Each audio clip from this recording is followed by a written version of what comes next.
นอกจากการสนับสนุนช่องของเรานะครับผ่านการกดไลค์กดแชร์แล้วก็ Subscribe นะครับผมปัจจุบันนะครับผมช่องของเราได้เปิดช่องทางใหม่ๆนะครับผมเพื่อให้ผู้ชมนะครับผมและแฟนๆของช่องนะฮะสามารถให้การสนับสนุนช่องเล็กๆช่องนี้นะครับให้ได้ไปต่ออย่างต่อเนื่องนะครับและมั่นคงนะครับผมด้วยระบบสมาชิกนะครับผมที่ช่องเราเพิ่งเปิดขึ้นมานะฮะซึ่งทุกคนสามารถที่จะกดสมัครนะครับผมสมาชิกนะครับผมที่ปุ่มจอยนะครับผมหรือปุ่มสมัครสมาชิกนะครับผมที่มุมขวาล่างใต้คลิปนะครับผมหรือมุมขวาบนในหน้าต่างของช่องนะครับผมเพียงเดือนละ50 บาทเท่านั้นนะครับผมโดยมีสิทธิพิเศษมากมายไม่ว่าจะเป็นตราประทับแสดงระดับหลังชื่อนะครับผมเป็นรูปเรือชิปเปอร์ที่ออกมาแบบอย่างสวยงามนะครับผมพร้อมกับอีโมจินะครับเป็นรุ่นพี่แฮมชิปเปอร์นะครับผมสุดน่ารักนะครับซึ่งใช้ในการพูดคุยนะครับผมในช่องคอมเมนต์พร้อมสิทธิพิเศษต่างๆมากมายที่กำลังจะตามมาในอนาคตนะครับผมอีกอย่างหนึ่งคือทั้งการชมคลิปแบบ Exclusive นะครับก่อนใครนะครับผมหรือโอกาสที่จะได้ทำกิจกรรมต่างๆร่วมกันในอนาคตนะครับผมก็สำหรับสมาชิกเท่านั้นนะครับผมที่เก็บสิทธิ์นี้เอาไว้ให้กับทุกๆท่านนะครับแต่หากระบบสมาชิกยังไม่หนำใจนะครับผมเรายังมีช่องทางอื่นให้สนับสนุนกันนะครับผมไม่ว่าจะเป็นระบบซุปเปอร์แตงนะครับผมซึ่งหากผู้ชมเนี่ยเจอสัญลักษณ์นะครับรูปหัวใจนะครับผมที่มีดอลลาร์ไซน์นะครับผมหรือสัญลักษณ์รูปเงินดอลลาร์อยู่เนี่ยข้างใต้คลิปใดคลิปหนึ่งเนี่ยสามารถที่จะคลิกนะครับผมเพื่อโดเนทนะครับผมแทนคำขอบคุณนะฮะเพื่อเป็นการสนับสนุนช่องได้นะครับหรือจะเป็นการโดเนทนะครับผ่านบัญชีธนาคารนะครับผมซึ่งได้ใส่รายละเอียดเอาไว้แล้วนะครับข้างใต้คลิปนี้นะครับผมเอาไว้ที่คำบรรยายใต้คลิปนอกจากนั้นนะครับผมเรายังได้เปิด Line Open Chat นะครับซึ่งชื่อว่า ATS Channel Family นะครับผมก็เลยขอเชิญชาวช่องทุกคนนะครับผมเข้าร่วมห้องแชทได้โดยไม่มีค่าใช้จ่ายใดทั้งสิ้นนะครับผมเอาไว้พูดคุยแลกเปลี่ยนข่าวสารกันนะครับผมในครอบครัวของเราและผมได้จัดทำสติกเกอร์ลายรุ่น Lovely พี่แฮมนะครับชิปเปอร์นะครับเอาไว้เป็นสติกเกอร์ที่ใช้พูดคุยกันด้วยนะครับจะได้ใช้คุยกันในกลุ่มก็น่ารักดีนะครับผมหรือจะเอาไปใช้คุยกับเพื่อนๆส่วนตัวก็ได้นะครับไม่ติดอะไรเลยนะครับผมตั้งใจทำออกมามากๆนะฮะเพียงชุดละ35 บาทเท่านั้นนะครับผมใช้ได้ตลอดชีพนะครับผมก็หวังว่าทั้งหมดนี้นะครับผมจะเป็นเรื่องราวดีๆที่จะเกิดขึ้นกับช่องของเราและชาวช่องของเราทุกคนนะครับผมเพื่อมุ่งหน้าต่อไปสู่ปี 2023 ปีนี้และก้าวต่อไปด้วยกันอย่างมั่นคงนะครับผมอย่าลืมสนับสนุนกันนะครับขอบคุณครับ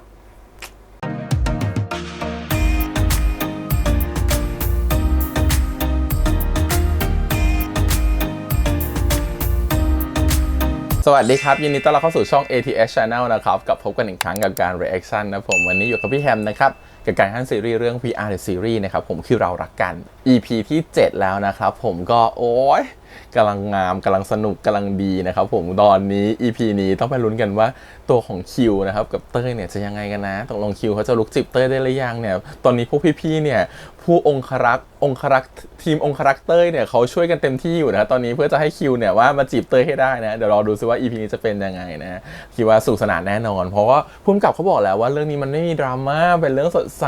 ถ้ามีปมก็จบในตอนเพราะฉะนั้นน่ะและอยู่ในบริษัท GMTV ด้วยเราก็ต้องเชื่อเขานิดนึงนะครับเพราะไม่ได้อยู่ในมือเขาถ้าอยู่ในมือเขาอาจจะไม่แน่แต่อยู่ในมือเนี้ย GMTV แล้วก็มีของคุณนิวด้วยเขาบอกช่วงนี้เขาไม่อยากดราม่าแล้วเขาต้องการให้แบบสดใสเติม energy เพราะฉะนั้นคิดว่า EP นี้น่าสนุกสนานแน่นอนมันต้องกลัวดราม่านะทุกคนเห็นคอมเมนต์หลายคนบอกกลัวดราม่ามากเดี๋ยวจะมีดราม่าตอนไปหรือเปล่ามันหวายขนาดนี้ไม่หรอกว่าสดใสไปเรื่อยๆมันอาจจะมีปมมีอะไรนิดหน่อยก็อาจจะเคลียร์กันในจบในตอนเดี๋ยวเรามาดูกันละกันว่า EP นี้จะเป็นยังไงนะครับผมโอเคแต่ก่อนอื่นเลยขอบคุณก่อนนะครับทาง GMTV และทาง iQIYI ที่อนุญาตทำ reaction ได้นะครับไปดูกันเลยครับผมกับ VR The Series คือเรารักกันครับไปเลยเพราะงั้นอ่ะมันก็ต้องห้ามยิงจูบของกูเหมือนกันนะต่อไปเนี้ยเวลามึงไปกินเหล้าอ่ะก็คงไม่ทำให้มึงใจสั่นเท่าเกมเมื่อวานแล้วมั้งทำไมวะไอ้เต้ยมันชอบพี่คิวไง เราต้องหาคนมาจีบพี่เต้ยเว้ยกูเนี่ยนะไม่เอาถ้าไอคิวมันมีความรู้สึกให้เต้ยจริงมันก็จะต้องมีความโลภหรือแสดงอาการอะไรบางอย่างป่ะๆเดี๋ยวกูกับเต้ยถ่ายรูปเล่นกันตรงนู้นนะได้งั้นเดี๋ยวเจอกันเหล่าองครักษ์พิทักษ์เต้ยเริ่มโอ้ไอเชนตรงนี้สวยมากเลยอ่ะถ่ายรูปพี่เต้ยหน่อยสิเอาสินี่ตรงนี้เลยนะได้1 2 31 2 3 1 2 3เฮ้ยเอ้าพี่คิวไม่ว่ารูปหรอมันร้อนตรงนั้นอ่ะกูเลยจะเปลี่ยนที่หรอ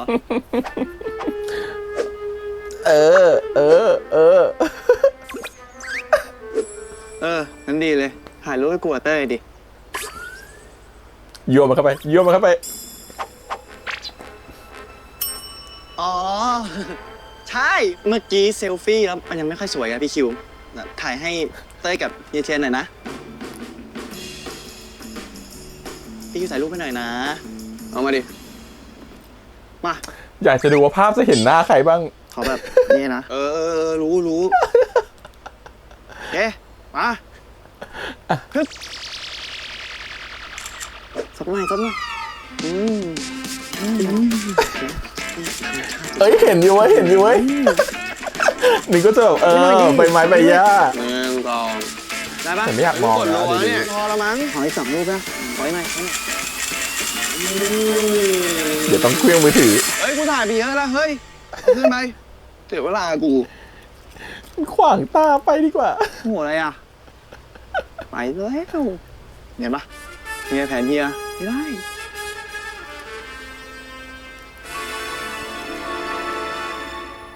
ยังไงวะ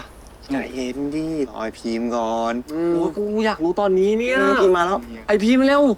แบบนึงนะกับพวกมึงสั่งน้ำกันนิด กูอยากรู้จะตายอยู่แล้วเนี่ย พวกอยากรู้ไง เออ อ่ะก็กูกอดคอยเต้ยแบบนี้ ให้คิวว่าทำตายหล่นใจกู เฮ้ยวะ จะแดกหัวกูเลยนะเว้ยพาถล่มนี้เลย เฮีย แล้วพอกูจ้องหน้ามันแบบเนี้ย แล้ว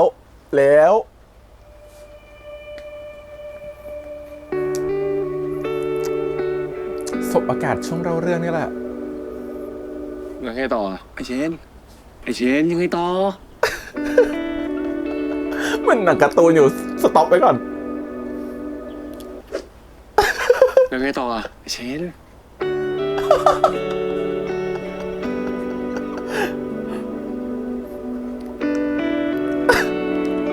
เป็นเพื่อนเอาหัวโขกแล้วอะ ไอเชน ฮะก็ไม่มีอะไรก็แค่นั้นแหละ โอ้ย สาลุ้นแต่ก็อย่างที่กูบอกอะไอคิวมันปากแข็งขนาดนั้นเลยเหรอวะ กูคิดไว้แล้วมันจะเป็นแบบเนี้ยกูคิดแผนการขั้นต่อไปไว้แล้วเว้ย มีแผนด้วย สีหน้ามึงเมื่อกี้ไม่ได้คิดที่อะไรเลยนะ ก็คิดไว้แล้วไง โอ้โหคิดมาแล้ว ใช่ พวกมึงอะเตรียมการแสดงรอไว้เลยเว้ย โอ้ยปวดหัวเลยกู ทำได้ ศิลปกรรมการแสดง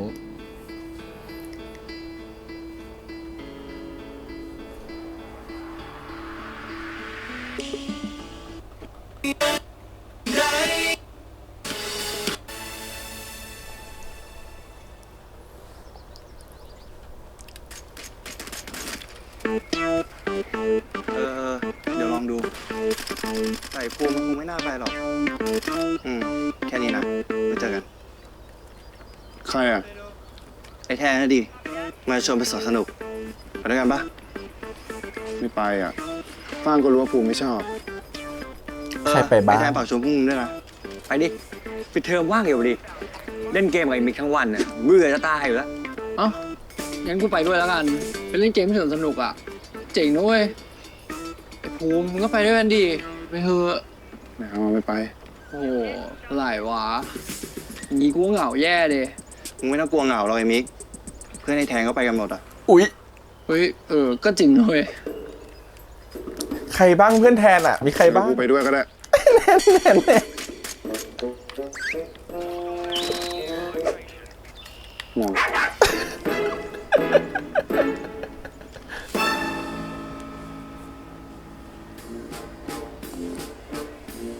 เมื่อไหร่แทนมันจะมาวะ นั่นน่ะเด็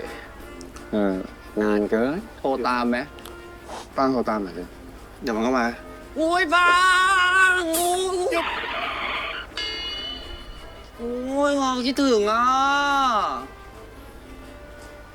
เอ้า มาด้วยมึงอ่ะ กูกลัวไอ้มิกมันเหงาอ่ะ เอ้า กูอะนะ ก็ดิ เขาบอกเขาไม่เหงา โอ้ยไปกับพวกมึง เดี๋ยวคงไม่รอนาน ใช่ ไปดิปะ ป้าไปดีกว่า กูก็นึกว่ามันจะติดการ์ตูนจะไม่ ต้องไป มา ก่อนด้วย นึกยังไงชวนมาสวนสนุกเนี่ย ย้อนวัยไงมึง เราไม่ได้ไปเที่ยวอย่างนี้กันนานแล้วนะเว้ยแถมไปเต้ยอยากมาด้วย แล้วก็มีคนตามใจมันอยู่เนี่ย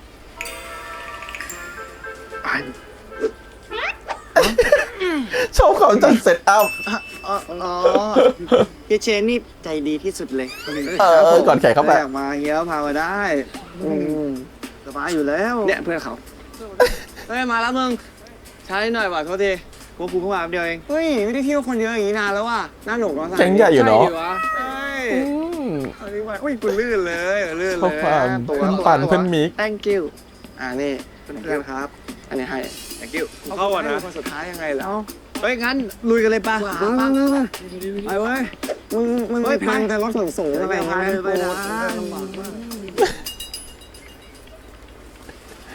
นะ น่ารักดีเนาะ สมทบ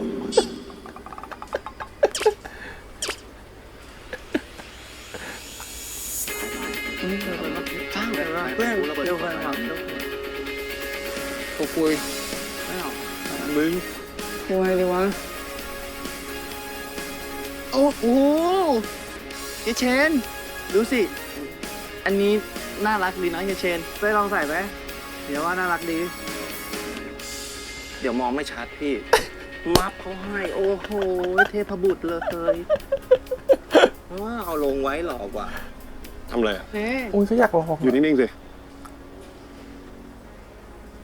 กูว่าเหมาะกับมึงดีนะ น่ารัก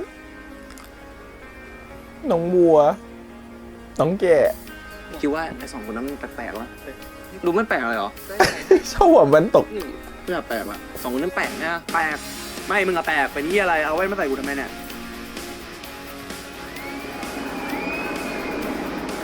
อุ๊ยเต้ยอยากเล่นอ่ะ ใครเล่นกับเต้ยบ้าง เครื่องเนี้ยนะโหยเต้ย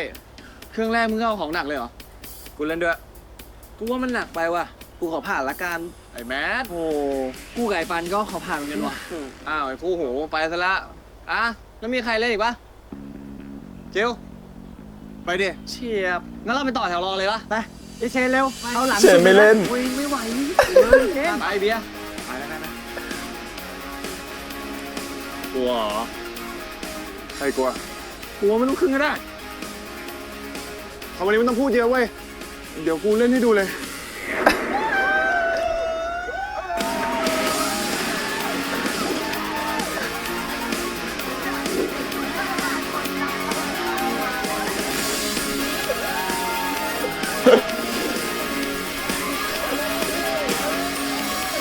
โอ้โหศพนึงแล้วมีศพ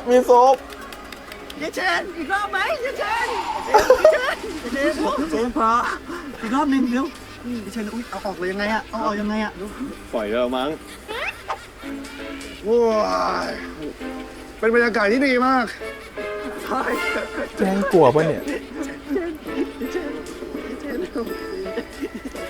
ไหวไหมเนี่ย มึงไม่น่าพากูมาเล่นอะไรอย่างนี้เลย โอ้ยไหวเนอะโอเคไม่กลัวเลย ไม่กลัว แอบหลับประเด็น นี่เลยเท่านี้เลยกูต้องเล่นจริงๆใช่ไหม โอ้โหนั่งพอไหมเนี่ย กลัวไม่เห็น มึงก็ไม่ปลอดภัยอะมึง ป้ามีปอด กลัวไม่เห็น เฮ้ย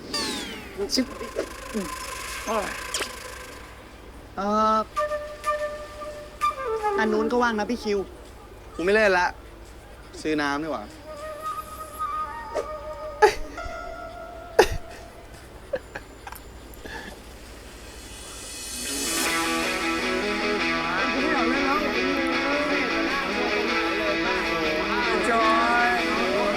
ดูเรื่องนี้ฉันต้องจำชื่อตัวละครยากเลย ถ้าดูเรื่องแบบว่าสารคดีเทวดาฉันจะจำได้หมดเลยเนี่ย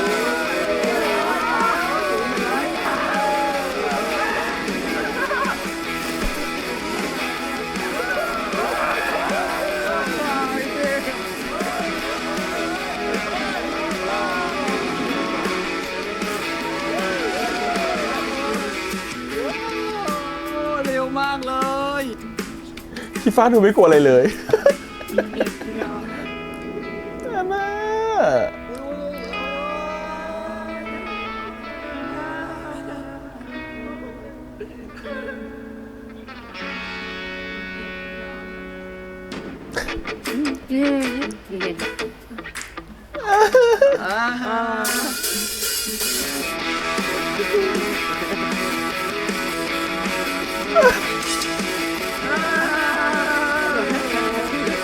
ม่ต้องเล่นของมันอะ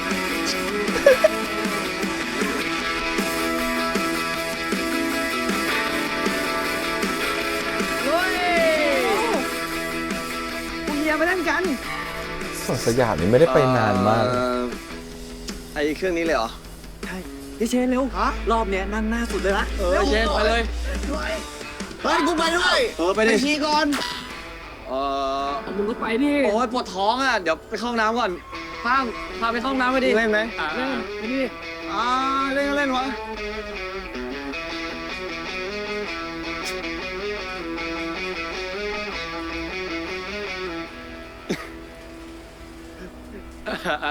ไม่เล่นก็ได้อันนี้ ไปหาน้ำกินกัน เข้าท่าเหมือนกัน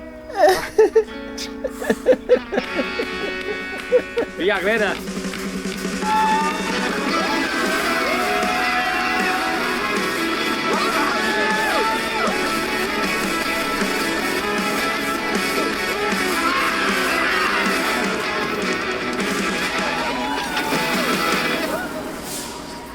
สนุกมากเลยเฮียเชนสนุกมาก สนุกไหม ดี เฮียเชนเต้ยอยากเล่นอีกรอบอ่ะเต้ยยังไม่ไหวแล้วถ้าขึ้นอีกรอบนะเฮียตุยแน่เอาเหรอ มึงต้องไหวอ่ะคิวมองอยู่อ่ะแต่กูจะเป็นลมแล้วต้องไหวแล้ว นะเฮียเชนอีกรอบเดียวนะแค่รอบเดียว จะตายแล้ว เอาแต่ใจอะไรเต้ยก็เอาแต่ใจกับเฮียเชนนี่แหละพี่คิวไม่เกี่ยว แม่ง อะไร มึงอยากเล่นไม่ใช่เหรอ ก็มาเล่นกับกูดิ หาเข้ามาผีสิงใช่ไหมตามตัวอย่าง ทำถึงสัตว์ โอ้ย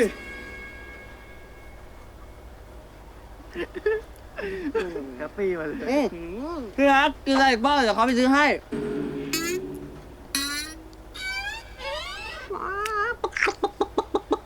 ไม่อ่ะ ไอ้แซ่มานี่เลย เมื่อกี้พูดเลยนะ ที่รัก ไอ้แทนมึงจีบไอ้ฟ้างเสร็จแล้วเหรอ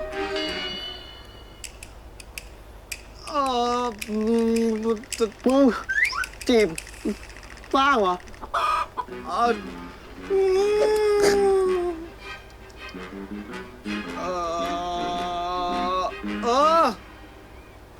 กูกับฟ้างคบมาแล้ว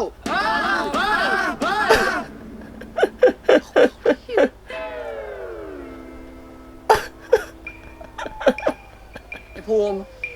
มึงรู้อยู่แล้วเหรอ ดิฟ้างมันก็พี่กูจะไม่รู้ได้ไงแล้วทำไมมึงไม่เห็นบอกว่ากูเลยอ่ะโอ้กูก็อยากบอกนะเว้ยแต่ว่ากูไม่รู้จะพูดยังไงอ่ะกูไม่ได้ตั้งใจจะปิดบังพวกมึงนะเว้ยโอ้ยทานแล้วไม่ฟังเลยนะแล้วแม่งท้าแล้ว แทนอันนี้เหรอคนที่มึงเคยบอกว่าจะจริงจัง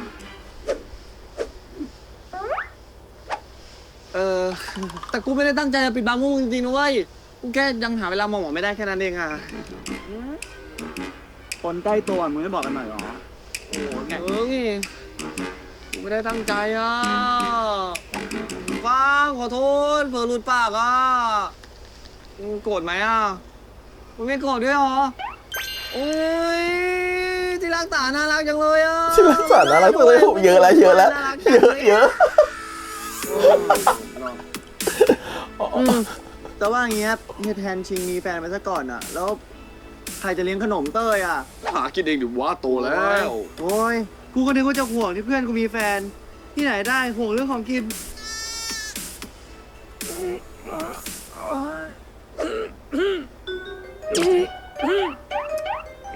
เป็นไรไหม อ๋อ แต่ไม่มีเฮียแทนไม่เป็นไร มีเพียเชนอยู่ เฮียเชนคอยดูแลอยู่ ใช่ไหมเดี๋ยวเฮียดูแลเองเต้ย สบายมาก เดี๋ยวเฮียเลี้ยงทุกอย่างเลยเต้ยถ้าเต้ยอยากได้อะไรเต้ย เก่งมาก ได้เลย คิดว่าคิวรู้ไหม แต่ว่าอิ่มพอดีเลยงั้น เราไปเล่นกันเถอะแปะ เดี๋ยวกูยังกินไม่หมด โอ้ ขอกินก่อนได้ปะ ยังมีอีกเหรอ อ่ะ งั้นรอ โอเค รีบๆกินนะกูรอมึงกินนะ โอ้ยฟังเราไปเล่น ไม่ได้ไปนานแล้วฉันจำผิดไม่ใช่สุดสยามมันคือดีเวิลด์ โอเค คิดดีแบบนี้ไม่ควรเล่นอันหมุนเลย แล้วมึงเล่นอะไรต่อดี ไม่ วะ ได้ไปนานจนลืมเครื่องเล่น ดีวะช่างมาเลยเดี๋ยวค่อยไปดูหน้าไปเร็ว มัน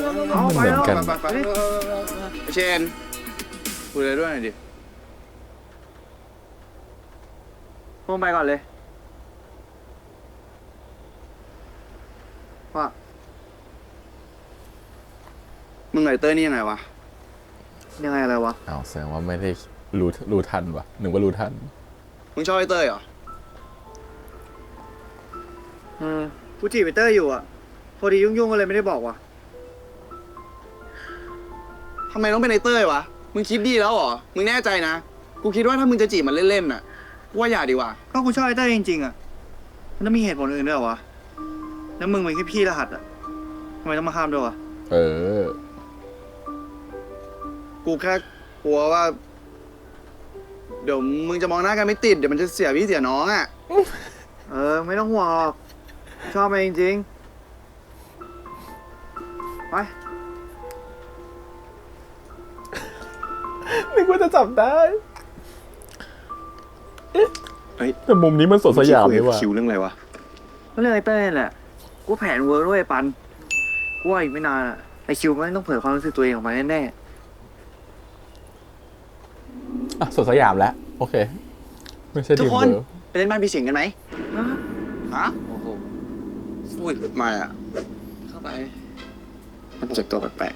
ๆ แค่เห็นคนขายกูไม่อยากเชนไปเล่นบ้านพี่สิงห์กัน เฮ้ย อันนี้กูไม่ไหวจริง กูกลัวจริง ถ้ามึงไม่ไหวไม่เป็นไร เอาคิวไปแทน ได้แผนแล้ว ไปแทนดิ ใช่ ทำไมต้องเป็นกูอ่ะ นั่นสิ เต้ยก็ไม่อยากเล่นกับพี่คิวซะหน่อย โอ้แต่ไม่ยอมทำไมเล่นกับกูแล้วมันทำไมมานี่เลย อะไรเนี่ยพี่คิว ขอบคุณคุณพีมมาก กระจายปะ มัน เนี่ย ถึงเวลาละ เอาหวานเจี๊ยบ กูว่าภารกิจเราเนี่ยน่าจะสำเร็จง่ายกว่าที่คิดว่ะ ไม่กินเลยวะ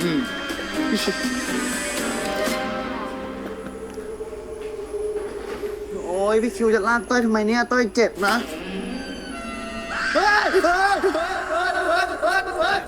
แค่เนี้ย ฟังเล่นน่ารักอะ ไป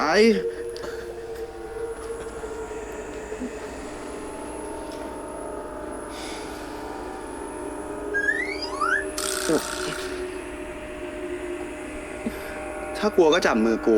มึงไม่ต้องฟอร์มหรอก เต้ยไม่ได้อยากมาเล่นกับพี่คิวซะหน่อย อุ้ย หยุดทำไมเนี่ย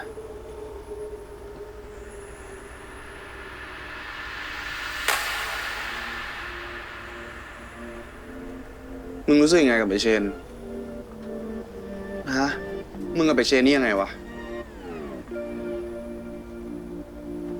อยู่ดีๆทำไมถามเรื่องนี้อ่ะ มึงรู้สึกดีกับมัน หรือว่ามึงชอบมันเหรอ ก็เฮียเชนเขาก็ดีกับเต้ยอ่ะ มึงรู้ตัวป่าวว่ามันกำลังจีบมึงอยู่อะ เอ่อเอ่อ แล้วถ้ากูจีบมึงบ้างอะ มันง่ายกว่าที่คิดเนาะ ไม่โกรธไม่งอนไม่ตึงใส่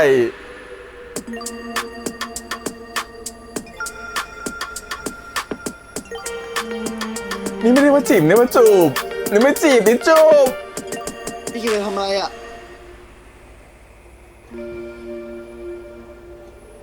จูบเลยปะ ไหนลองจ้องตาฉันดูสิไหนลองเข้ามาใกล้อีกนิด ขอดูสิใครที่แอบคิด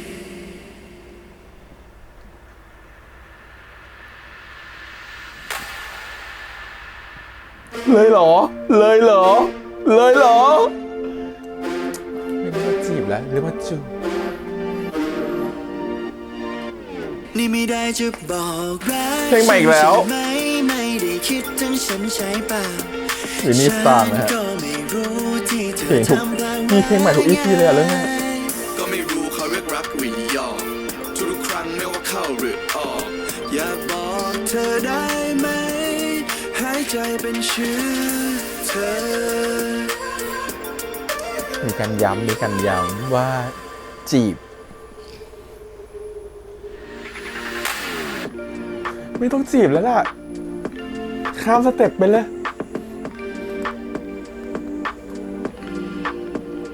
นี่สมัยถ้ารุ่นเรานี่ถ้าจูบนี่คือเป็นแฟนกันแล้วนะ ไม่มาจีบอะนะผีเผลอไม่กลัวแล้วปกติเขาไม่ได้ผีบังตาเนี่ยแล้วก็ความรักบังตา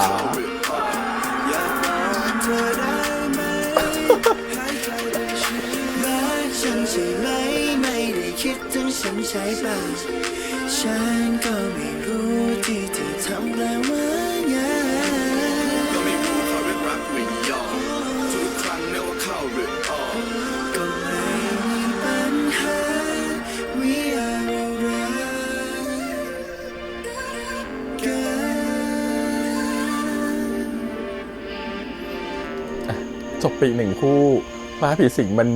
สรุปแผนการคืออะไรไว้ปัน เฮ้ยเดี๋ยวค่อยคุยกันทีหลัง ฟ้าผีสิง2 ชั่วโมงอะ ข้างในมันหาทางออกยากขนาดนั้นเลยเหรอนั่นเอง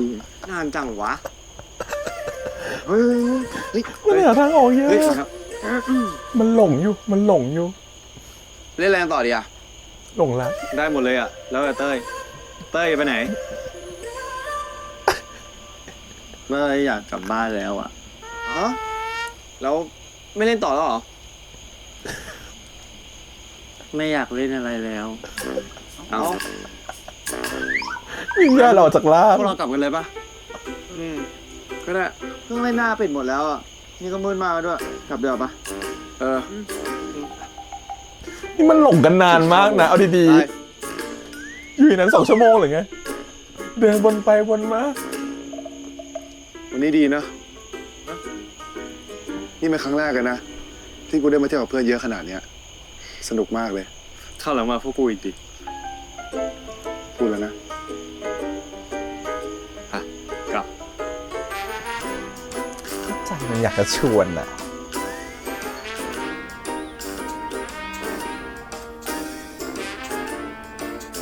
ปิดเทอมแล้วยังจะมาอีกนะมึง มึงก็ไม่ต่างเถอะ พวกเรามีปิดเทอมด้วยเหรอวะ จริง แป๊บๆมันก็จะเปิดเทอมอีกรอบละ นี่ของเพื่อนมึงอะ ขอบใจมาก ด้วยความยินดีค่ะ ว่าแต่ของเพื่อนจริงเปล่า หรือจะไม่ใช่เพื่อนใจเพื่อนเปล่าโอ้โหถ้าโดนหน้ากูนะ คนสาวว่าให้ ไปเรา เจอกัน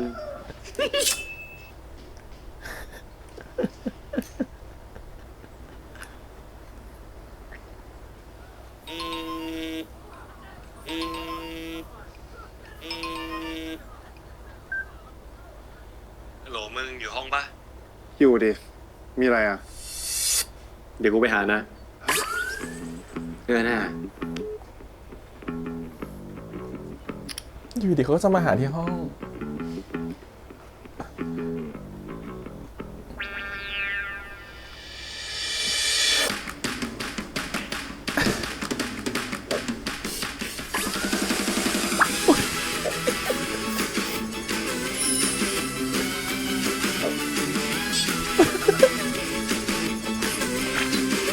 ชอบความตื่นเต้นอะอย่าเร็วเกิน เร็วเกิน มีอะไรอ่ะ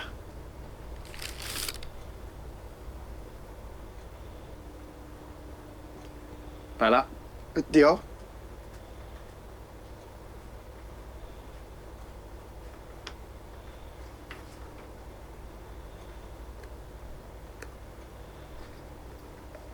ที่เคลือบเสร็จ มัน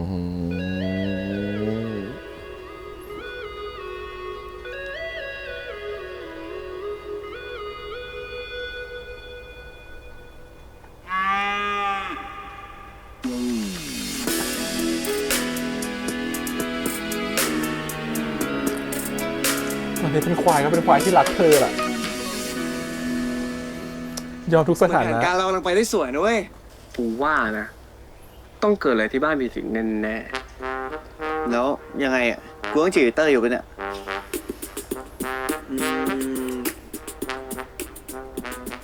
กูว่าแผนเราต้องมีการปรับเปลี่ยนนิดหน่อยว่ะ ต้องเค้นความจริงให้ได้อะว่าไอ้เตยมันไปถึงไหนแล้วอะ โอ้โหไปถึงไหนกูไม่รู้นะ แต่กูรู้แค่ว่าหลังจากกลับมาจากบ้านผีสิงนะ มันเบลอไปเลย ใช่มันก็ใกล้จะเปิดเทอมมาด้วยอ่ะ ไอพิมพ์กูต้องฝากมึงจับตาดูมันละ ได้อยู่แล้ว เชื่อใจกูได้ ถ้างั้นเอาเรื่องว่าใช่เลยเว้ย เฮ้ย มาเว้ย เอาเว้ยเอ้าปั่นแม่งดูละครเยอะไปวะ จริง อะไรวะ ชนหน่อยดิเอาเรื่องว่าใช่ไง เอามาก็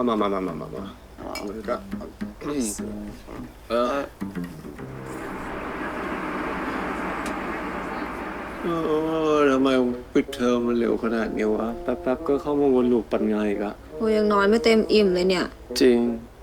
ว่ากูต้องกลับมาเจอหน้าไอคิวอีกโคตรเบื่อเลย แล้วมึงเสือกเข้าเอกเพนตามกูทำไม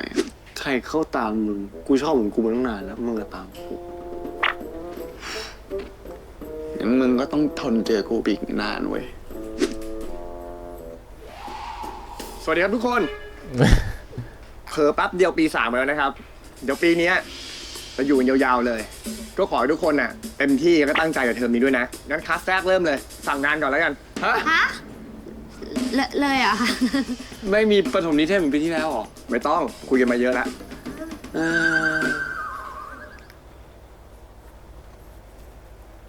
เอ้าไอพิมพ์ ไอ้เต้ย ปิดเทอมเร็วเนาะ ย 3 เดือนเนี่ย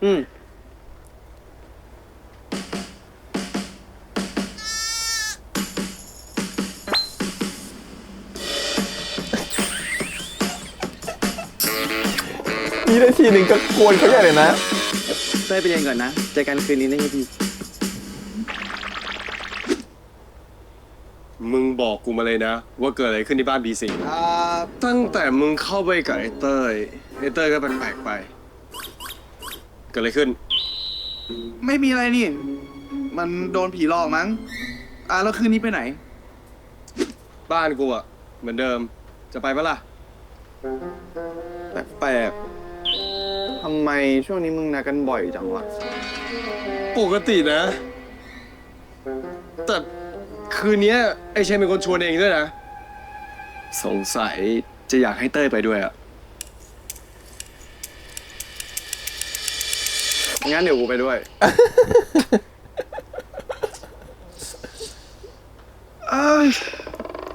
ปี3แล้ว ปีนี้กูจะเป็นคนใหม่ กูจะไม่ดองงานละ กูเห็นปีที่แล้วมึงก็พูดอย่างเงี้ย สุดท้ายก็ปั่นงานยันเช้าทุกรอบ มึงว่าคนคณะอื่นเขางานเยอะเท่าเราปะวะ เปิดเรียนอาจารย์แม่งสั่งงานยากชิบหาย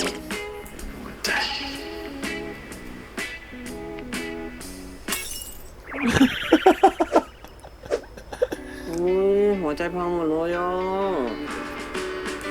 ทำใหม่ได้เป็นหัวใจเหมือนเดิม อันเนี้ย ขอบคุณนะ แฟนก็มีอยู่แล้ว จะมาใช้น้องทำไมเนี่ย ก็กูต้องอยู่ให้กำลังใจ ฟ้างไง เลอะเทอะแล้วมึงอ่ะเหยียบเลยกูนั่งด้วย ขัดจังหวะเขาหวานกันตลอดเลยมึงอ่ะ มึงทำหัวใจกูพังเลยมึงทำใหม่ให้กูด้วยแทนหัวใจครับป้า ทำอะไรอยู่ ถามใช่ไหม ชอบ กูอยู่ถาปัดอะมาหาหน่อยดิ ฮะ มีเรื่องอยากจะคุยด้วย เฮ้ยมึง เดี๋ยวกูไปก่อนนะ ไปไหนวะ คนมีความรักมันก็ต้องทิ้ง กูถึ เพื่ ง อน แล้ว ก่อน อยู่ร้านน้ คนมีความรัก เชี่ย ก็ต้อง แม่งไม่หลบ อุ๊ยตัวละครใหม่ ขอโทษ คือเรานึกว่าเพื่อนอะเห็นข้างหลังเหมือนกันเลย ขอโทษนะ ำไม่เป็นไรงั้นจ่ายค่าน้ำแทนกูด้วยแล้วกันถือเป็นค่าทำเจ็บหรือไม่มีตังค์ มีเดี๋ยวจ่ายให้นะ งั้นเก็บตังค์ที่นี่นะพี่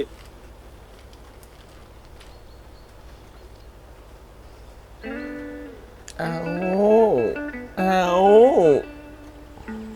น้องพี่มีคนชอบเพิ่มว่า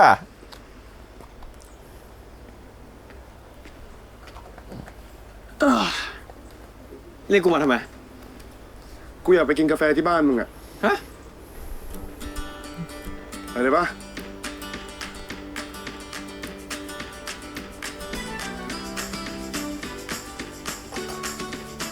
อ่า อ้าว น้องพิมพ์กลับมาแล้วเหรอจ๊ะ เลิกเรียนเร็วอะ เอาไปสวัสดีครับ มากับน้องภูมิด้วย เดี๋ยวอาชงกาแฟให้ทานดีกว่า พิมจะทำให้ครับ พิมพ์ชงกาแฟให้ภูมิ อ๋อ ได้เลยอายังไม่ปิดเครื่องชงได้เลย ครับ จ้ะอายังไม่เคยได้ชิมฝีมือน้องพิมพ์เลย หนูคิดเลยว่าหนูอยากกินอะไร คิดซิคาปูชิโน่ เอสเปรสโซ่อาราบิก้า โรบัสต้า น้องพิมพ์ทำสุดฝีมือเลยนะลูกนะ เล่นละครเก่งนะมึงอะพออยู่กับอากูนี่เสียงสูงเสียงหวานเชียจะเอาอะไร เขาจะจีบเธอ ทำลาเต้อาร์ตให้หน่อยดิ ทำไม่เป็น อะไรวะ เป็นเด็กศิลปะไม่ใช่เหรอมึงอะ เอ้าศิลปกรรมก็ไม่ได้แปลว่ากูจะวาดรูปบนกาแฟเป็นปะ อะไรวะ ลาเต้ใช่ไหม ปกติกูกินอเมริกาโน่อะ โอ้โหมึงกินเมกาโน่ตอนนี้มึงไม่ต้องนอนหรอกลาเต้เหอะ กูไม่กินหวานนะ บอกไว้เฉย เรื่องเยอะนะมึงอะ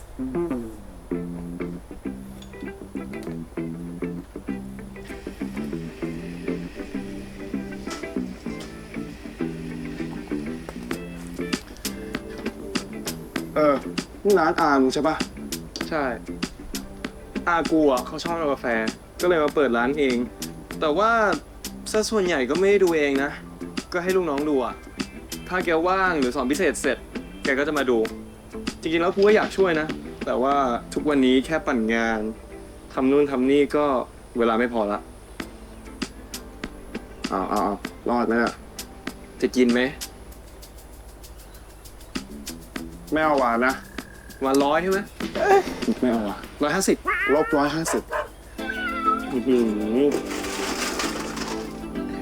เด็กกวนครับมันก็มีความสุขแหละ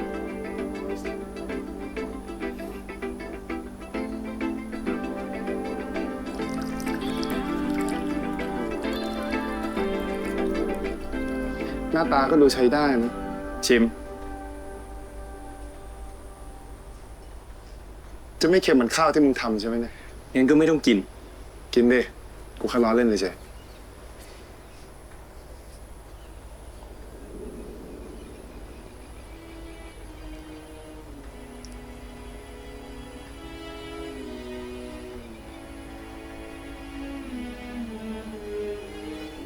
มองอะไร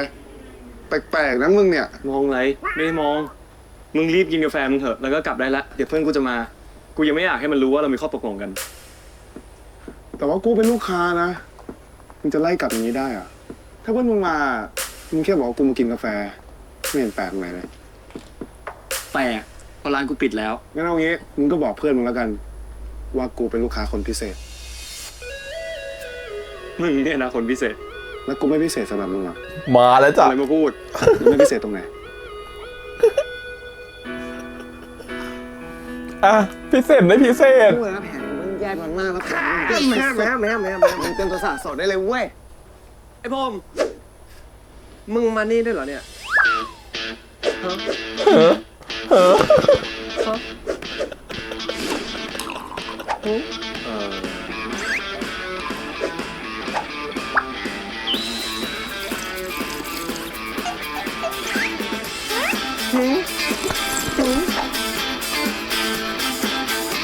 งั้นดีเลย กูว่านะ มึงมาช่วยกูเตรียมแผนดีกว่า แผนอะไรวะ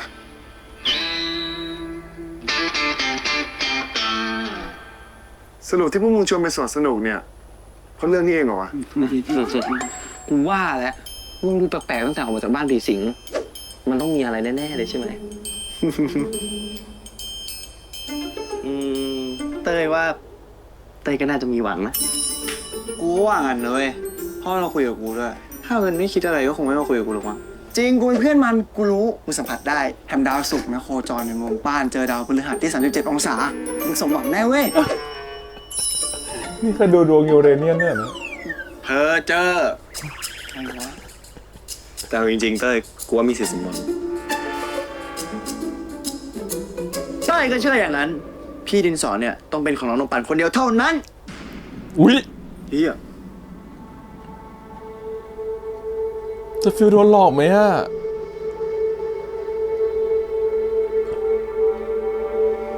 พี่คิว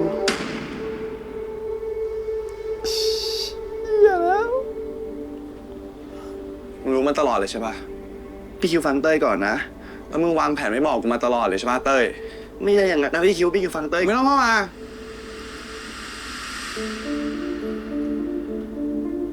มึงทำทำไมวะ พี่คิวฟังเต้ยก่อน มึงตอบกูมาดิมึงทำแบบนี้ทำไม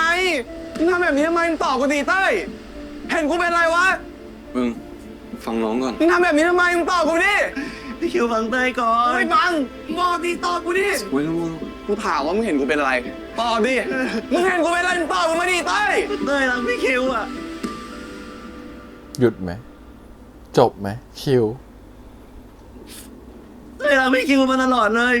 ตั้งแต่เป็นพี่ดินสออะ เราต้องปัดรักพี่ดินสอมาตลอดเลยนะ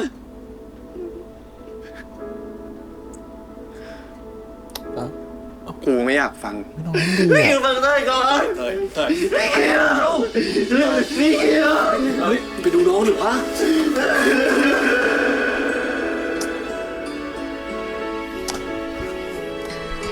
อย่ามาจบแบบนี้นะ ฉันไม่ยอมนะ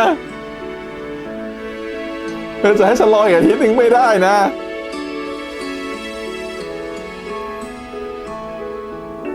เต้ยต้องเสียพี่คิวอีกแล้วใช่ไหมอ่ะ ใช่ไหมอ่ะยูบีม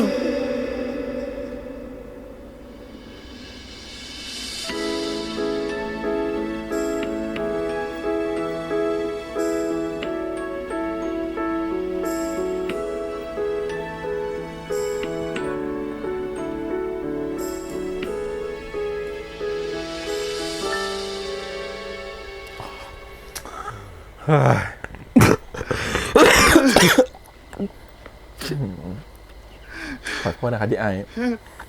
ตื่นเต้นลุ้นไปหน่อย อุ๊ย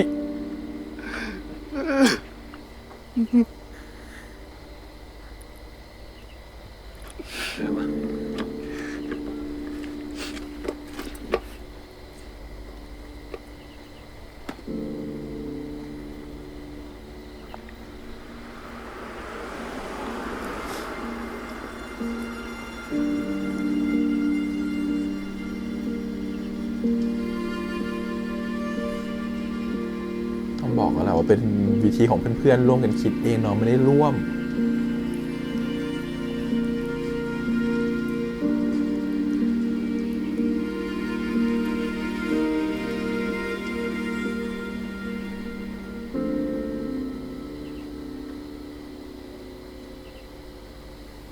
มึงโอเคไหมเนี่ย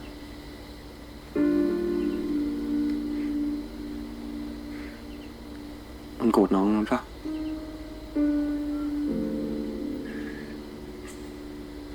มึงอย่าโกรธมันเลยเว้ย พวกกูขอโทษ พวกกูผิดเองอะที่มาวางแผนแบบเนี้ย ไอ้เต้ยคือน้องน้องปั่นจริงๆเหรอวะ น้องเขาเล่นละเอียดชอบ หัวใจกูอยู่ข้างๆกูมาตลอดเลยใช่ไหม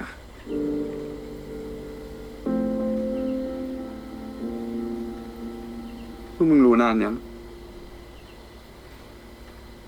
ไม่นานเนี่ยเพิ่งมารู้ตอนก่อนปิดเทอมแป๊บเดียวอะกูขอโทษนะเว้ย กูรู้ว่าเรื่องเนี้ย มันเป็นเรื่องระหว่างมึงสองคน พวกกูไม่ควรไปเสือก แต่กูแค่อยากให้มึงรู้ว่า ที่พวกกูทำไปอ่ะ กูไม่ได้มีเจตนาไม่ดีเลยเว้ย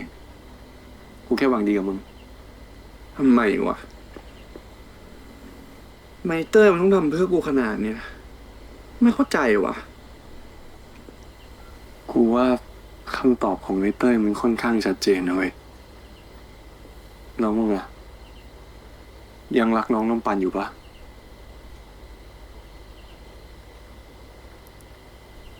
มึงทิ้งมันทำไมวะ ตอนนั้นกูรู้สึกดีกับคนที่กูไม่เคยเจอหน้า เป็นความผูกพันเป็นความรู้สึกที่ไม่เคยเกิดขึ้นกับกูมาก่อน เรื่องมันเริ่มมาจาก กล่องดินสอที่ปู่กูให้ไว้ก่อนที่ปู่กูจะเสีย หลังจากนั้นกูก็เริ่มเขียนโพสต์อิทถึงกัน มันเป็นความรู้สึกที่ดี เป็นความสัมพันธ์ที่พิเศษ ที่เรารู้กันแค่2 คน ไม่รู้ว่าอีกฝ่ายเป็นใคร เวลาคุยกันก็สบายใจ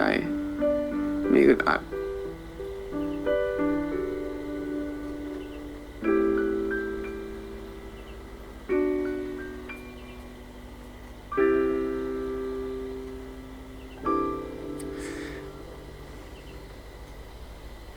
เต้ยอะ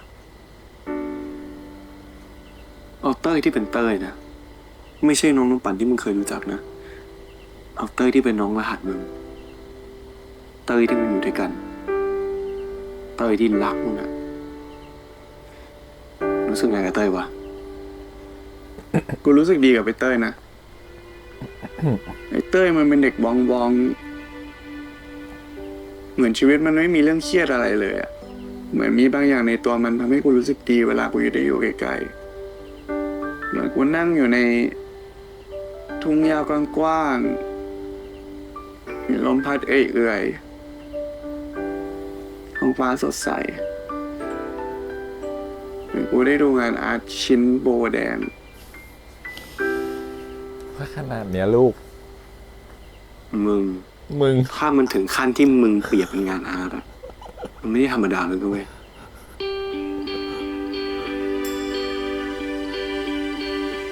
มึงไปเคลียร์มันเถอะไปคุยกับเต้ยหน่อย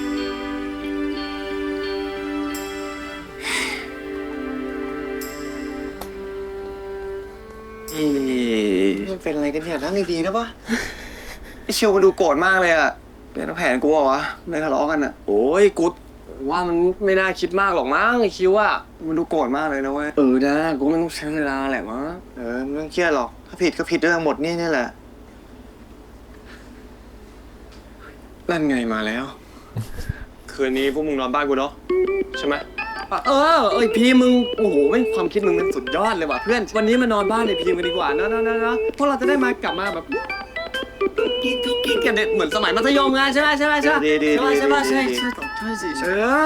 กูแม่งโคตรคิดถึงแก๊งข้ากูมากเลยชิมหายเลยนะชิมหาย แล้วเดี๋ยวจับมันอาบน้ำด้วย ใช่เดี๋ยวลองยิ้มก่อนยิ้ม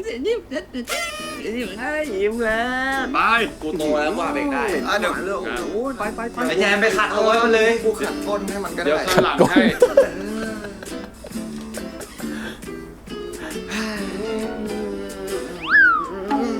โอ้ยคิวอาบน้ำก่อน ไม่เอาแล้ว ไปอาบน้ำ เป็นนั่งอยู่หน้าบ้านริมถนนตั้งนาน โอ้ยทำไมไม่อาบก็นอนด้วยกันหมดเนี่ยแหละ เอาไปลงนอน โอ้พวกมึง ไปเหยอะไอ้คิวคือเหยอะไปดิ คนอื่นต้องนอน กูว่านอนไม่ได้ไอ้พีมเมื่อไหร่มึงจะซื้อเตียงใหม่วะ เรื่องอะไรกูต้องซื้อเตียงใหม่ กูนอนคนเดียวของกูกว้างจะตาย นอนตรงนี้แล้วกันครับ โอ้โห แต่ก่อนมันนอนพอมา ดูตัวมึงด้วยกูลูกควายเมื่อก่อนดูข้าวเปี๊ยกตอนม.1อะ นั่นแหละ เฮ้ยไม่ได้ ต้องจะเอามาหนุนนะ ไม่ได้ โอ้ยพี่มึงห่วงอะไรวะคือตุ๊กตาควายเนี่ย อยู่กูควายฟาดหน้าเลย ก็มาดิอย่า มึงไม่ได้ว่าผมเลยว่ามึงขอว่าผมเป็นดิ ลงมา ไม่ขอคิวดิ ดูมันดิ ดูมันห่มดิ ไอ้คิวขอว่าผมเลยหู โอ้ยไม่สบายเลยว่ะ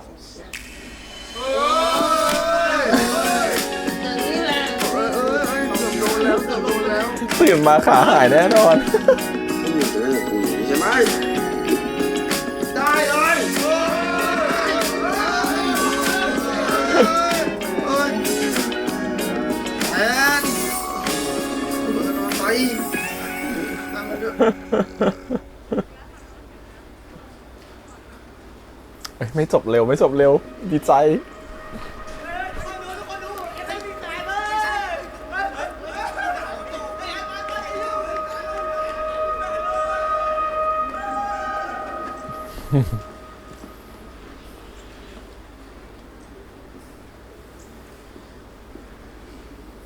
พี่คิว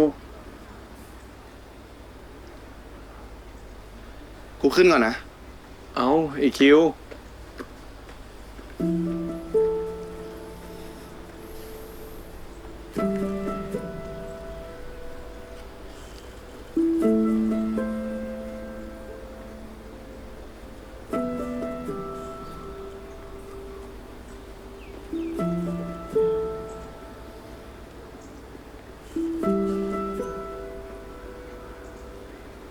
พี่คิวคงไม่อยากเจอเต้ยแล้วอ่ะ มันไม่ใช่แบบนั้นนะมึงต้องให้เวลามันหน่อยครับเชื่อกูว่ากูอยู่ข้างมึงเสมอนะ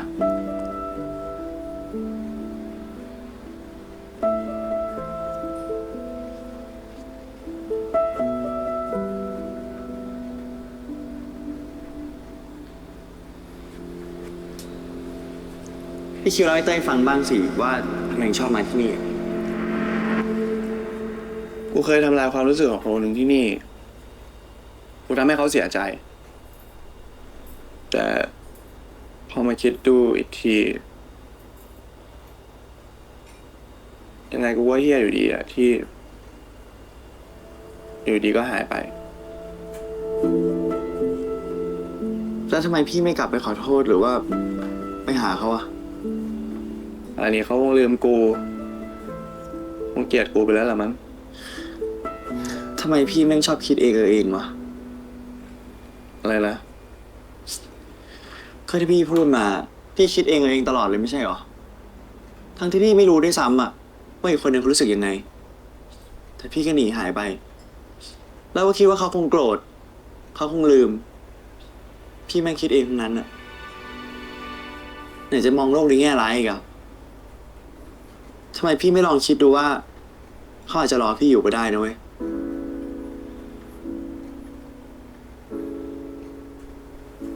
พูดเหมือน เขาอาจจะไม่เคยโกรธพี่เลยก็ได้ ทำไมพี่ไม่ลองอธิบายอะหรือว่าพี่กลัวการเผชิญหน้า เรื่องบางเรื่องการเก็บเอาไว้ อาจจะดีกว่าพูดออกไปก็ได้ ไอ้ที่ว่าดีกว่า มันดีสำหรับใครอะสำหรับพี่คนเดียวหรือเปล่า ทำไมพี่ไม่ลองคิดดูว่า ถ้าเกิดคนนั้นเขารักพี่มากอะตอนนี้เขาจะเป็นยังไงวะ เขาจะทรมานแค่ไหนอะการเฝ้ารออย่างไม่รู้จุดหมายอะโดยที่เขาไม่รู้ด้วยซ้ำอะเพราะเขาทำอะไรผิด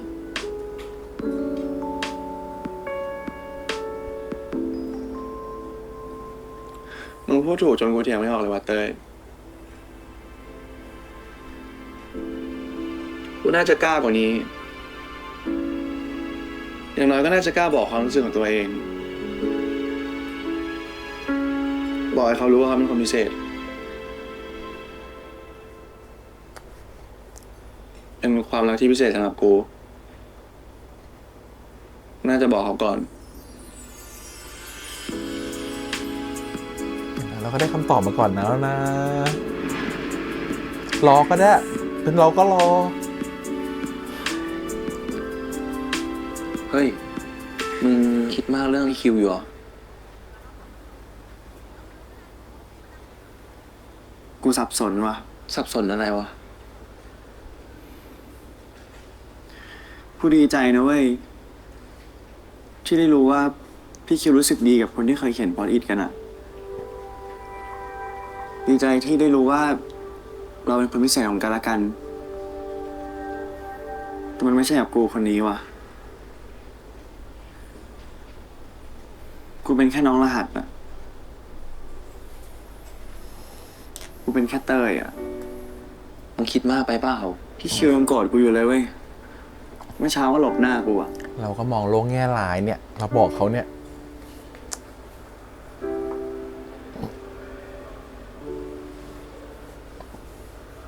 สักที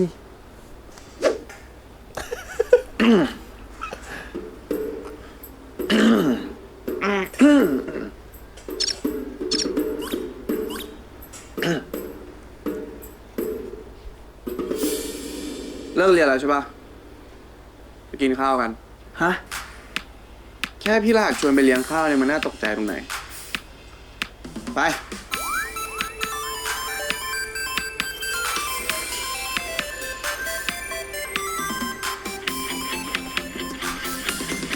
นี่พี่คิวจะพาเต้ยไปไหนเนี่ ช ย อบท่าเดินอ่ะ มึงความจำเสื่อมเหรอ ก็บอกแล้วไงพาไปกินข้าวอ่ะ ไม่ใช่ เต้ยหมายถึงว่า ไปถึงแล้ว นี่พี่คิวหายโมโหเต้ยแล้วเหรอ กูไม่ได้เป็นไร ไม่ได้เป็นอะไร งั้น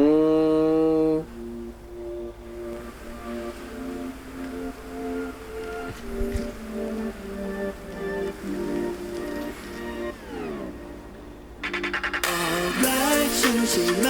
ไม่ได้คิดถึงฉันใช่ป่ะฉันก็ไม่รู้ที่เธอทำแปลว่าไงก็ไม่รู้เขาเรียกรักหรือยอมทุกครั้งไม่ว่าเขาเรียก คนนี้ยืนหน้ารอแล้วนะยืนหน้ารอแล้วนะ ได้ไหม ไม่ได้จีบแค่จูบเอาอะไรเนี่ย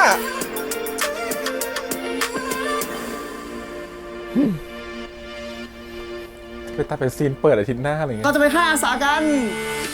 กูลงชื่อแทนพวกมึงทุกคนแล้ว แล้วอาจารย์เซ็นอนุมัติแล้วด้วย โดยมีกูเป็นประธานค่ายเอง ทำไมพวกมึงจะไปฆ่ากันวะ ไอ้ปันนะดิ เป็นแผนของมันที่จะให้คิวไอเตอร์อยู่ด้วยกัน เอาอย่างนี้ใช่ไหม อย่าหลบสิกูต้องไปต่างจังหวัดเลยนะเว้ยมึงจะทนไหวเหรอถ้าไม่มีกูอ่ะ ใครกันแน่ที่จะทนไม่ไหววะ ที่กูบอกอยู่กับพวกมึงแล้วสนุกอ่ะกูพูดจริงๆนะ พูดอย่างนี้สารภาพรักกู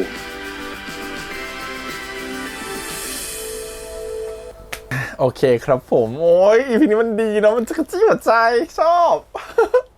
อ่ะ EP หน้านะฮะ EP 8เนาะก็จะครึ่งทางพอดีคิดว่า EP หน้าคงต้องแบบ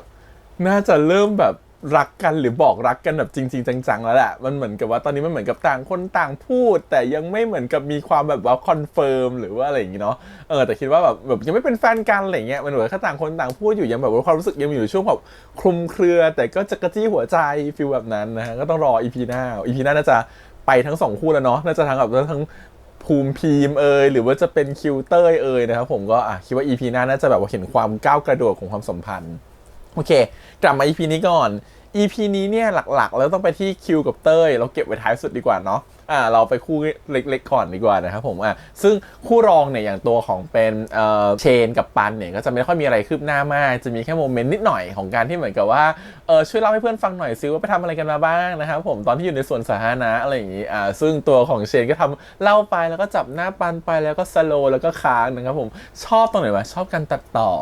ชอบการที่เหมือนกับพอไปอยู่ในจังหวะที่เป็นแบบว่าเชนกับปันก็จะมีแบบเสียงแบบเมโลดี้อีกเมโลดี้หนึ่งแต่พออยู่ที่หน้าเพื่อนก็จะเป็นอีกเมโลดี้หนึ่งมันความรู้สึกคือมันความตัดเหมือนแอนิเมชันเหมือนดูการ์ตูนญี่ปุ่นอยู่อะไรเงี้ยซึ่งน่ารักมากชอบนะครับผมตรงนี้คือเป็นจังหวะที่น่ารักแล้วก็ทำให้เห็นว่าจริงๆสองคนนี้มันมีอะไรบางอย่างอยู่แหละแต่มันยังแบบว่ายังไม่ถึงเวลาที่มันจะเปิดเผยความรู้สึกออกมาด้วยความเป็นเพื่อนสนิทกันด้วยเนาะมันเลยต้องเก็บไว้ก่อนนะก็ต้องเก็บไว้ก่อนกับความสัมพันธ์นี้นะครับผมโอเคทีนี้มาอีกคู่หนึ่งก็คือตัวเนาะแทนกับฟางเนาะครับคู่นี้ก็จะเหมือนกับเป็นแฟนกันแล้วไงก็จะเหมือนกับว่าค่อนข้างจะแบบว่ามาแนวที่รักเขาเธอทำอย่างนั้นให้อะไรเงี้ยซึ่งก็จะเป็นแนวที่เราจะเห็นว่ามีความเป็นแทนวิ่งเข้าหาฟางอยู่ฝั่งเดียวแล้วรู้สึกว่าค่อนข้างจะใช้ energy เยอะในการเข้าหาฟางเลยนะฟางจะค่อนข้างเฉยๆนิ่งๆแต่ก็รักแทนเนาะ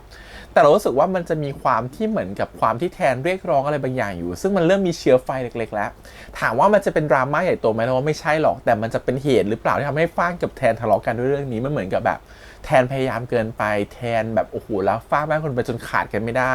หรือแทนรู้สึกว่าแทนไม่เป็นตัวของตัวเองเลยแบบไม่เวลาอยู่กับฟางมันเหมือนกับว่าแทนทำทุกอย่างเพื่อฟางคนเดียวเลยอะไรเงี้ย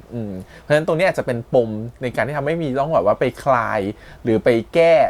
เป็นปัญหาในบาง EP ก็ได้นะครับตรงจุดนี้แต่ที่แน่คือ EP นี้ก็คือเฉลยแบบเพื่อนๆแล้วว่าเราคบกันนะครับผมเพื่อนๆก็รู้แล้วตอนแรกเพื่อนๆก็สงสัยว่าตกลงยังไงนะอยู่ดีพอพูดว่าที่รักเพื่อนๆก็เลยสักไซไล่เรียงจนสุดท้ายได้เรื่องมาว่าโอเค2คนคบกันแล้วเป็นแฟนกันเนาะก็ถือว่าเป็นอีกคู่หนึ่งที่จบไปคราวนี้มาภูมิกับพีมเนี่ยจริงๆมันเป็นความสัมพันธ์ที่ EP เนี่ยเขาให้น้ำหนักไปที่คิวกับเตยเพราะมันกำลังเล่าเรื่องกำลังต่อเนื่องเนาะเพราะฉะนั้นภูมิกับพีมเขาถูกเล่ามาในฉากใหญ่อย่างตอนวัดอรุณแล้วเพราะฉะนั้นจริงๆความสัมพันธ์มันเห็นแล้วแหละว่ามันมีความใจ2คนมันเริ่มรู้สึกว่ามันชอบกันนะแต่มันยังไม่รู้มันไม่ให้กล้าพูดออกไปตรงๆว่าฉันชอบเธอนะฉันรักเธอนะฉันอยากจีบเธอนะมันจะไม่เหมือนกับตอนที่คิวกับเต้ยใน EP นี้ที่แบบพูดกันตรงๆเลยว่ารักก็คือรัก เนาะหลงก็คือหลงไม่ใช่นะครับผมก็คือเหมือนกับว่าคือเขาจะคุยกันตรงๆในความรู้สึกแต่ของภูมิกับพีมเนี่ยมันเหมือนกับค่อยๆเป็นค่อยๆไปค่อยๆแกล้งเขาแต่จริงๆก็รู้สึกดีกับเขาเดี๋ยวจะเจอเขาบ่อยๆนะครับผมเพราะเป็นคนอื่นไม่เปานะแต่ถ้าเป็นพีมไปฉันไปด้วยภูมิก็เป็นแบบนั้นถูกปะส่วนพีมก็จะเหมือนกับว่ารู้แหละว่าแกมาตามฉันอะไรเงี้ยเดี๋ยวก็แกล้งหน่อยพอแกล้งสักพักนึงก็รู้สึกว่าเห็นใจก็เดี๋ยวไปทางนู้นดีกว่าไปทางนี้ดีกว่าก็รู้สึกว่าก็ไม่แกล้งเขาจนสุดทางมันเหมือนกับแบบมันเป็นความสัมพันธ์ที่เหมือนกับเดี๋ยวหยอก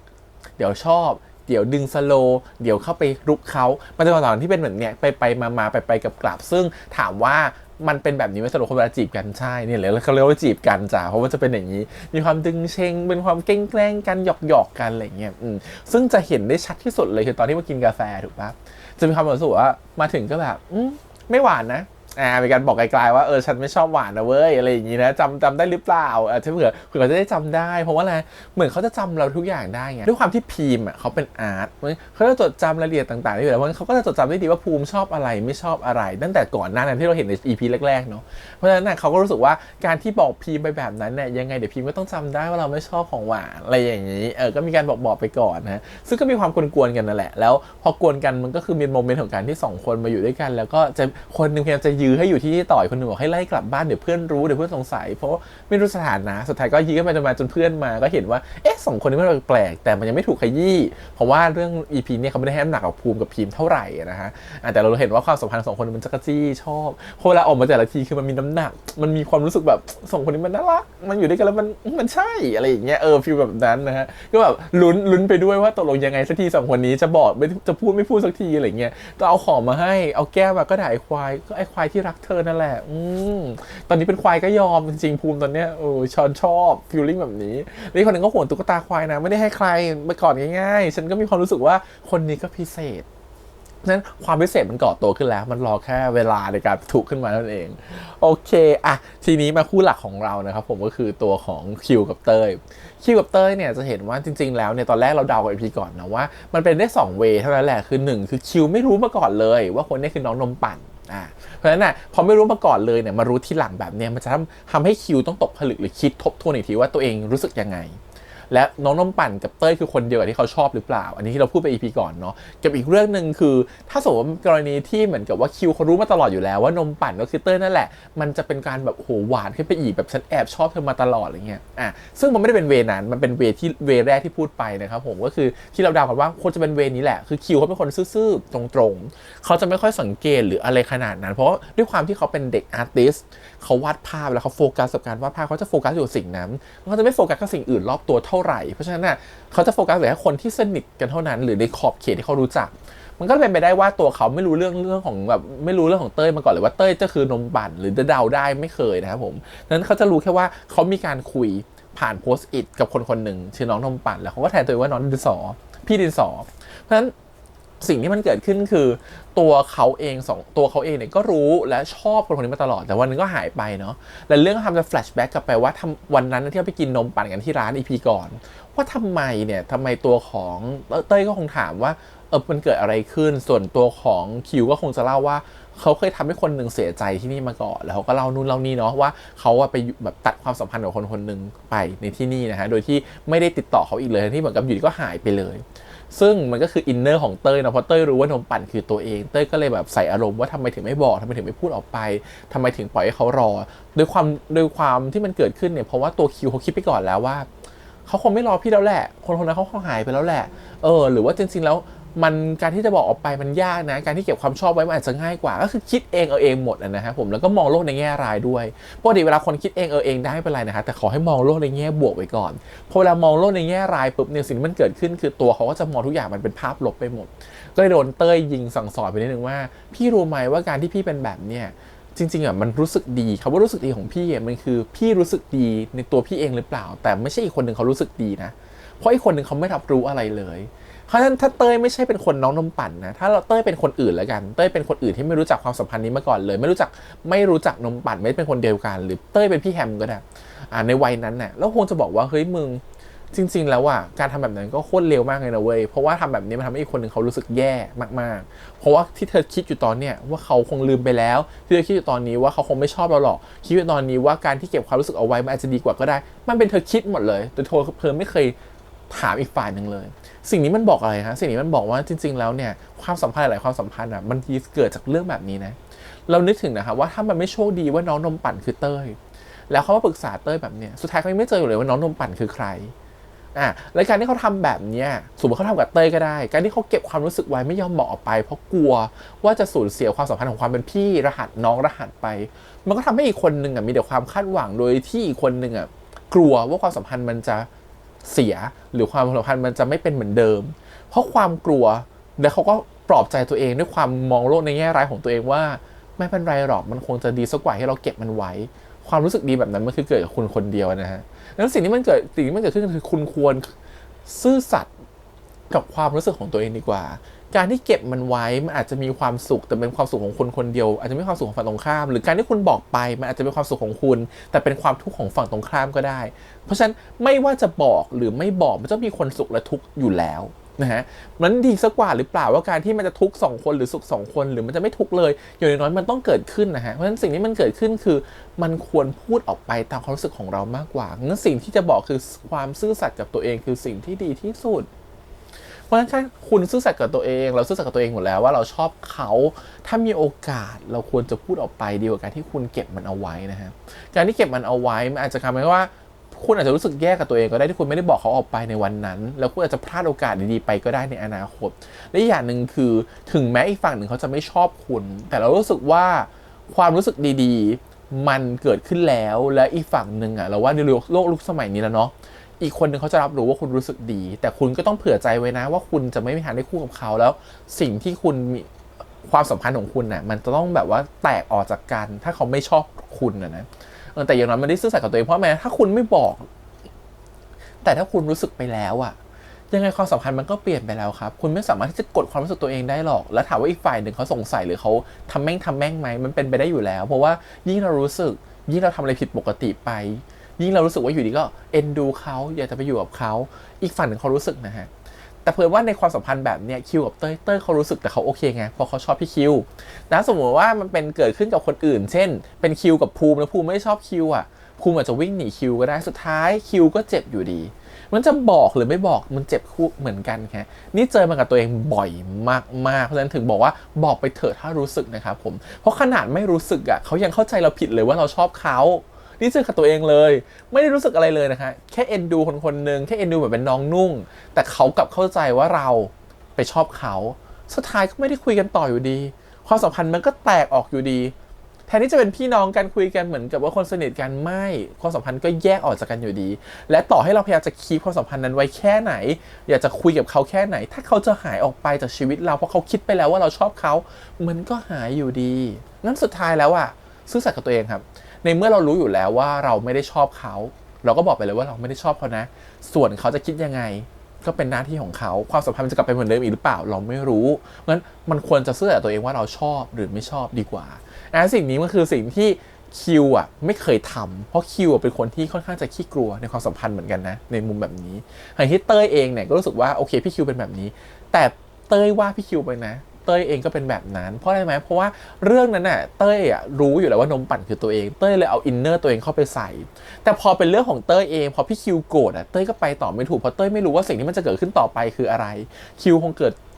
กรธพี่น้องเต้ยแล้วแน่เลยคิวคงไม่อยากจะคุยกับเต้ยแล้วคือเต้ยก็คิดเองไปต่างๆนานาเหมือนกันเพราะฉะนั้นมันก็ไม่ต่างกันกับพี่คิวหรอกจริงๆก็เป็นคนคิดแง่ลบเหมือนกันแต่แค่ในจังหวะนั้นมันเป็นอินเนอร์ของเต้ยที่รู้ว่านมปั่นคือใครงั้นสิ่งนี้มันจะเกิดขึ้นคือความสัมพันธ์นี้ถ้าไม่ได้เพื่อนช่วยนะเกิดยากถ้าเกิดไม่เกิดยากก็เกิดช้าแน่ๆนะครับผมนี่ขนาดได้เพื่อนช่วยนะยังช้าเลยเพื่อนช่วยกระตุ้นไปเยอะเหมือนกันนะจนสุดท้ายคิวได้กล้าบอกความรู้สึกกับเต้ยเนาะในตอนบ้านผีสิงเนาะแล้วก็บอกขอจีบได้ไหมตอนแรกบอกแค่ขอจีบเนาะอยู่ดีว่าขอจูบคืออะไรไม่เข้าใจมันต้องจีบไม่ใช่หรอมันจูบได้ยังไงแต่ที่แน่ๆพอมันขอจีบมันก็เป็นจูบแล้วมันก็แสดงความรู้สึกดีๆจริงๆถ้าคิดให้ลึกอีกนิดนึงนะถ้าเต้ยไม่ต้องคิดมากเลยนะจริงๆเต้ยถือไพ่เหนือกว่านะพี่เขามาจูบเราเองต่อให้พี่เขาเกลียดเราแค่ไหนพี่เขาก็เฉลยแล้วว่านมปั่นเขาก็ชอบ ถูกไหมเพราะฉะนั้นจริงๆอ่ะเขามีความรู้สึกดีๆไม่ว่านมปั่นหรือเต้ยอยู่แล้วเพราะฉะนั้นเต้ยอาจต้องรอเวลาหรือเต้ยอาจต้องคิดดีๆนิดนึงแต่ด้วยความเป็นเต้ยแหละตอนนั้นมันรักเขามากมันก็กังวลไปหมดแหละอยู่ดีเขามาบอกว่าเกลียดเราโมโหใส่เราอะไรเงี้ยเราก็คงจะโหโลกมันพังทลายอ่ะเราไม่อยากให้คนที่เราชอบเกลียดเราอ่ะอันนี้เข้าใจได้เลยอ่ะ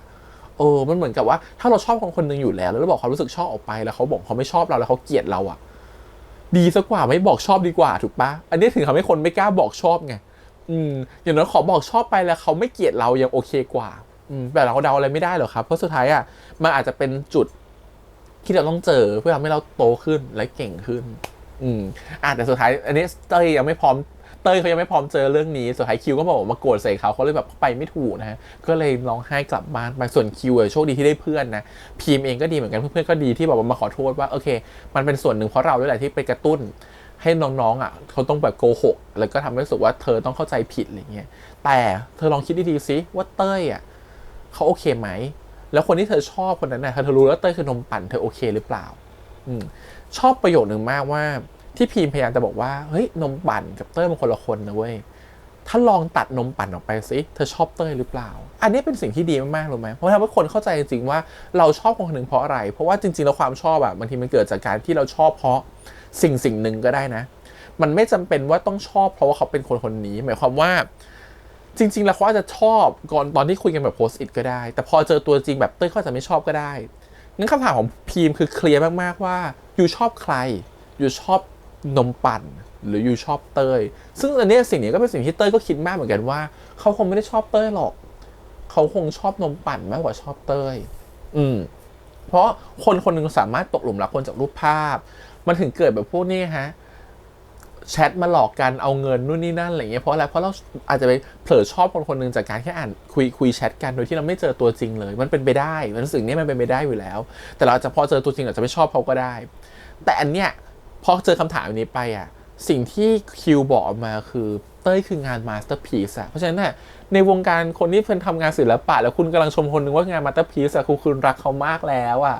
มันพิมพ์ก็เห็นแล้วว่าโอเคงั้นยูรักเขามากแล้วแหละไม่ว่าจะเป็นเต้ยหรือลมปั่นอ่ะมันรักเขามากงั้นกลับไปที่พี่แฮมพูดตอนแรกว่าเมื่อเขารู้ความจริงทีหลังว่าเต้ยคือน้องนมปั่นและเขาก็รู้สึกดีกับเต้ยอยู่แล้วด้วยแล้วก็รู้สึกดีกับน้องนมปั่นอยู่แล้วมันจะเป็นความรักที่โคตรทวีคูณอ่ะเพราะอะไรไหมเพราะมันรู้ว่าเพราะมันรู้อยู่แล้วว่าคนนี้คือน้องนมปั่นและคือคนที่เขาชอบมาตลอดมันเหมือนได้เจอคนที่ตามหาและได้มีโอกาสครั้งที่2ในการจะมาขอโทษเขาว่าขอโทษที่วันนั้นฉันได้หายไปเพราะอะไร1 2 3 4เพราะวันนั้นฉันกลัวเองฉันกลัวที่จะไม่กล้าบอกออกไปเอง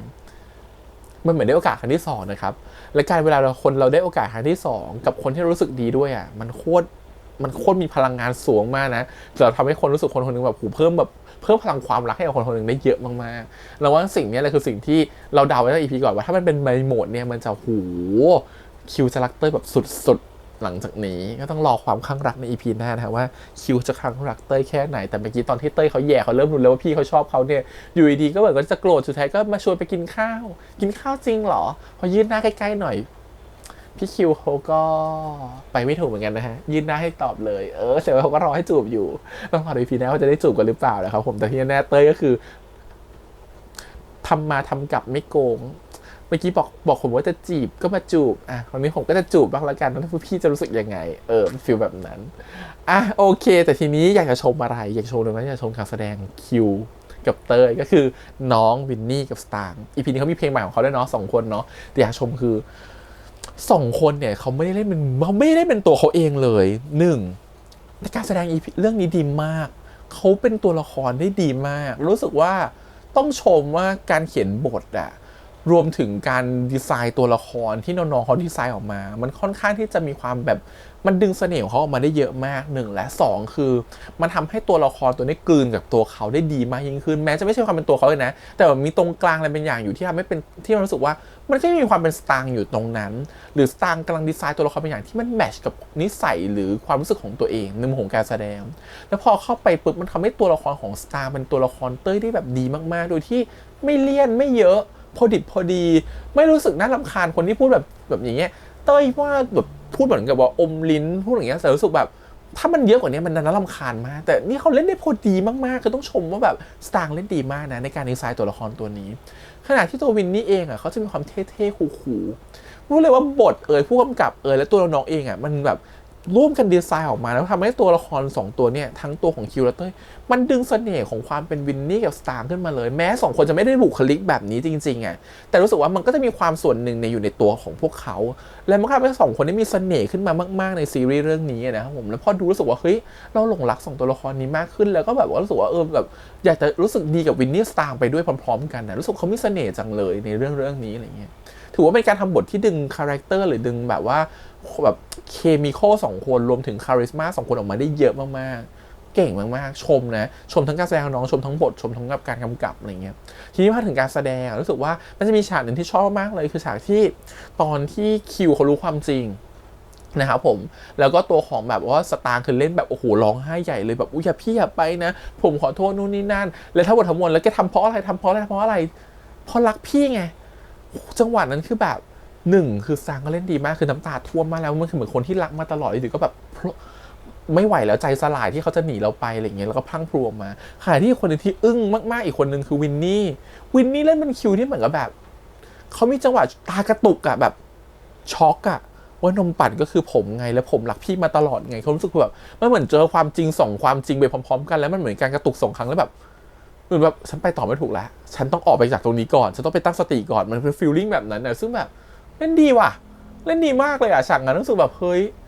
แบบน้องเหมือนเป็นความรู้สึกคือเนี่ยความรู้สึกของคิวต้องเป็นแบบนี้แหละแล้วมันออกมาทางสีหน้ากล้ามเนื้อสายตาแบบแก้มกระตุกกับความรู้สึกแบบเยี่ยมยอดสุดยอดมากนะครับผมรู้สึกว่าบางทีมันเป็นอะไรแบบนี้ซึ่งแบบเรารู้สึกว่าเด็กเขาดึงศักยภาพของตัวเองออกมาได้เยอะขึ้นแม้บทมันจะเป็นแบบรอมคอมเนาะแต่มันถ้ามันบทมันสามารถจะดึงคาริสมาหรือดึงความน่ารักของเด็กออกมาได้มันทำให้เด็กการแสดงก็ชายขึ้นไปด้วยคือดูดีขึ้นไปด้วยนะฮะชอบมากๆเป็นฉากที่ชอบเลยใน EP นี้นะแล้วก็จริงๆของก็คล้ายๆกับฉากของตัวของพีมในบทของตัวของภูวินทำไว้ใน EP ก่อนนะครับผมที่แบบจับหน้าน้องว่าน้องก็เล่นดีอย่างเงี้ยแต่ EP นี้จะไม่ได้มีอะไรมากเขาจะแบบว่ามันเป็นโหมดเดิมๆของ2คนอยู่ต้องเห็นโหมด EP หน้าน่าจะเป็นโหมดที่แบบว่าเห็นฝีไม้ลายมือของ2คนมากยิ่งขึ้นไปอีกนะฮะแต่ EP นี้เห็นชัดในวินนิ่งสตาร์ด้วยความที่บทเขาเด่นใน EP นี้ด้วยโอเคก็ประมาณนี้ครับที่อยากชมโอเคแล้วก็เดี๋ยวไว้เจอกันใหม่สัปดาห์หน้าขอบคุณอีกครั้งฝากกดไลค์กดแชร์กด subscribe จะได้เสียงทาง YouTube Instagram Twitter แล้วก็ Facebook วันนี้พี่แฮมไปก่อนนะครับบ๊ายบาย